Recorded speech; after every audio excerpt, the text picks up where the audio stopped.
Bonjour à tous, vous regardez l'autre direct et aujourd'hui nous sommes en compagnie de Jean-François Debat. Bonjour. Bonjour. Alors vous êtes maire PS de Bourg-en-Bresse mais surtout président du groupe d'opposition, du principal groupe d'opposition, la région Auvergne-Rhône-Alpes. Ce jeudi se tient la première séance plénière. Elle promet d'être musclée. C'est facile d'être un opposant quand on a Laurent Wauquiez comme président? Vous savez, d'abord, on ne choisit pas le contexte et on ne choisit pas de qui on est l'opposant. Moi, je suis président du groupe socialiste-démocrate et apparenté de la région, le principal groupe d'opposition. On fait avec. C'est pas moi qui choisis Laurent Wauquiez, ce sont les électeurs. C'est lui qui détermine son positionnement, c'est lui qui détermine, qui a choisi la brutalité, l'agressivité. Nous faisons en sorte d'être En quoi il est entendus. brutal? Vous savez, vous connaissez beaucoup de présidents ou de maires qui arrivent et qui disent que leurs prédécesseurs étaient des criminels. Moi pas. Laurent Wauquiez est dans ce registre. Il est dans le registre de l'outrance. C'est celui qu'il a choisi depuis longtemps. Il l'a à l'égard de sa propre famille politique, de sa propre majorité. Il l'a à l'égard de l'opposition. Il l'a aussi à l'égard des acteurs associatifs de la région. Il a des méthodes brutales, c'est un fait. Moi, je ne suis pas quelqu'un de brutal, mais en même temps, je n'ai pas l'intention non plus de faire disparaître l'opposition. Ce que je vois, moi, dans le fonctionnement politique de Laurent Wauquiez, c'est que sa pratique politique est aussi extrême, est aussi effectivement brutale et clivante que son message politique. Laurent Wauquiez a diminué les temps de parole à l'Assemblée régionale. Je prends un seul exemple. Dans le débat d'orientation budgétaire qui s'est passé au mois de mars, nous avons eu 8 minutes. Ils ont parlé 76 minutes. Ce chiffre dit simplement la place que Laurent Wauquiez concède à l'opposition.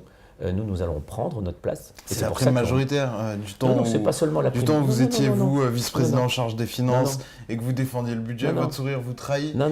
Vous aviez plus de temps de parole que l'opposition. Non, mais attendez, bien sûr, mais dans ce rapport, 76 minutes contre 8, non. Ce que je veux dire, c'est que globalement, c'est un symbole. Je dis simplement que, oui, nous nous faisons entendre face à un président dont l'objectif est d'occuper seul la place et d'occuper seul l'espace politique. Je dis simplement, la démocratie, ça n'est pas cela. Et la démocratie, c'est pas juste, comme le dit Laurent Wauquiez, j'ai été élu, je fais donc ce que je veux pendant 5 ans. Non. En marchant sur sa majorité, en muselant l'opposition, en tuant tous les secteurs, je dirais, tous les milieux associatifs qui contribuent, sont des intermédiaires entre lui et la population. Cette vision d'une république autoritaire qu'il défend et qu'il essaye de mettre en œuvre, ça n'est pas la mienne, ça n'est pas la nôtre. La démocratie, ça n'est pas seulement l'élection, c'est aussi un débat démocratique et c'est à ce à quoi je m'attache avec mes collègues. Je n'ai jamais dit qu'on devait avoir autant de temps de parole. Je dis simplement que ce rapport-là, il n'est juste pas acceptable. On vous a beaucoup entendu critiquer les propos de Laurent Wauquiez refusant d'accueillir des migrants. Vous, par exemple, en tant que maire, vous allez en accueillir combien chez vous? Les propos de Laurent Wauquiez sont scandaleux parce qu'ils sont anti-républicains. Je prends l'exemple de ce qu'a dit Gaël Perdriau. Vous allez en héberger combien? D'abord, ce ne sont pas les maires qui vont héberger, c'est l'État qui va héberger. Je rappelle qu'on n'a pas 36 000 républiques autonomes. Il y a des maires qui peuvent se déclarer volontaires. On a Jean-Paul Brett qui était à votre place lundi qui disait il y a environ 80 personnes qui sont annoncées sur Bourg-en-Bresse. J'ai posé la question au préfet des conditions dans lesquelles il serait hébergé et accompagné. J'ai eu des réponses. La République, c'est aussi accepter de la solidarité. Et vous allez le faire ? Bien sûr. Mais j'allais dire, nous ne sommes pas encore une fois dans une république dans laquelle il y aurait 36 000 républiques autonomes. Et je le dis, Laurent Wauquiez n'est pas le shérif d'Auvergne-Rhône-Alpes chargé de savoir qui a le droit d'entrer et de sortir de ce territoire. Les propos, il ne peut pas assimiler tous les élus locaux, de gauche, de droite, du centre et d'ailleurs, à sa position politicienne vis-à-vis du gouvernement. Expliquer que parce qu'il va y avoir 80 réfugiés syriens, libyens qui ont fui la guerre à Bourg-en-Bresse, c'est un mini-Calais. C'est une vaste foutaise. Laurent Wauquiez, en réalité, essaye de faire prospérer un discours de peur, de repli et de haine, parce que ça le sert dans son discours national. Dire l'inverse, c'est être républicain.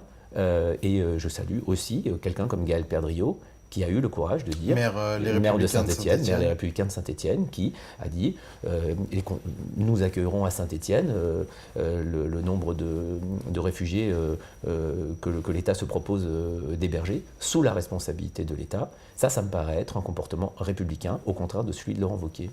Tous les maires socialistes ne se sont pas prononcés publiquement en faveur de l'accueil des migrants. Nous, on a le cas par exemple à Lyon. Oui, mais chaque situation peut être je dirais, différente. Je comprends tout à fait que les maires, et j'en suis un, posent des questions sur les conditions dans lesquelles ces réfugiés vont être hébergés. Parce que c'est cela le sujet. Mais à qui va-t-on faire croire que parce qu'il y aura 1800 personnes sur une région qui fait près de 8 millions d'habitants, que nous allons créer aujourd'hui une sorte de flux migratoire qu'on ne pourrait pas maîtriser. C'est uniquement un discours politique pour faire peur aux gens et continuer à courir derrière Marine Le Pen. On arrive presque à la fin de cet entretien. Il y a une dernière question que je voulais évoquer avec vous, parce que c'est l'actualité de ce jeudi. C'est la subvention de 3 millions d'euros accordée aux chasseurs pour préserver l'environnement. Pour vous, il s'agit d'un simple achat de fichiers pour pouvoir communiquer directement avec les chasseurs ? Il s'agit d'une mesure... Avec des fins électorales. Il s'agit d'une mesure clientéliste, mais il s'agit d'une mesure dont le signe politique est extrêmement clair. D'un seul coup, il ne s'agit pas de dire... Laurent Wauquiez n'est pas en train de nous dire il faut rajouter un acteur autour de la table et lui donner davantage de responsabilités. Il est tout à fait exact que les chasseurs ont un rôle avec d'autres en matière de protection de l'environnement. S'il nous avait simplement dit qu'il allait, dans des appels à projets, soutenir des actions proposées par les chasseurs en plus grand nombre, pas de problème. Ils n'ont jamais été exclus auparavant. Là, aujourd'hui, il leur donne 3 millions d'euros. C'est plus que le total de toutes les autres associations réunies sur 3 ans. Donc on est dans un rapport dans lequel on nous dit, et Philippe Meunier, son vice-président, a été très clair, lui, il n'est plus cash, il a dit on arrête avec les autres associations, on travaille qu'avec les chasseurs. Ça, c'est un choix politique qui est rétrograde et qui finalement envoie un message, l'environnement, ça commence à bien faire, ça n'est pas acceptable. La deuxième chose, c'est que les conditions dans lesquelles ces 3 millions vont être dépensés et ce qui est dans la Convention fait qu'il suffira demain que la région appuie sur un bouton pour que, instantanément, on envoie n'importe quel type de message ayant un vague lien avec la ruralité aux 119 000 chasseurs d'Auvergne-Rhône-Alpes. C'est écrit dans la Convention. Ça veut dire qu'il est écrit que la Fédération des chasseurs mettra tout en œuvre pour donner à la région les moyens de communiquer à 8 mois d'une présidentielle, que le président de la région s'octroie pour 3 millions d'euros la possibilité d'appuyer sur un bouton et d'envoyer immédiatement des messages à 119 000 chasseurs. Franchement, ça interpelle. Et on verra aujourd'hui si vous arriverez à vous faire entendre sur ce sujet auprès de Laurent Wauquiez. On va se faire entendre, d'autant plus qu'il faudra qu'il nous explique aussi pourquoi, dans le paquet, il veut réserver à ses proches et à lui-même la possibilité d'aller dans toutes les chasses privées de la région Rhône-Alpes. Il nous fait des leçons d'éthique, on va lui rappeler et lui poser quelques questions à ce sujet. Merci beaucoup d'avoir répondu à notre invitation et à nos questions. On se retrouve demain pour une nouvelle édition de notre direct. Au revoir.